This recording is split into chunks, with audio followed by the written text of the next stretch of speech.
Куптан намазын saat 12'lerde okup anan jatam болобу. Куптан намазын негизи эң жакшы ошо окусаңыз да боло берет, жарай берет. Бирок жамаат менен бирик окуп алганыңыз жакшы. Эртерээк түндүн 3төн 1, 3кө бөлсөңүз, айталы, кечинде 7де кеч кирет, мисалы. Эртең менен саат 5те таң артат, багымда туга кирет дейли, мисалы. Сиз демек ошону 3кө бөлөсүз. 7ден башка 5ке чейинки убакытты жалпы эсептейсиз дагы 3кө бөлөсүз. 3кө бөлгөндөн кийин алгачкы биринчи бөлүгүндө куфтанды окуп алган бул мустахаб.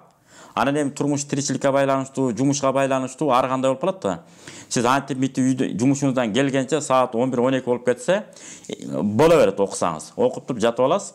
Эң негизгиси багымда намазынын убагы кирип келгенге чейин окусаңыз болду, жарайт.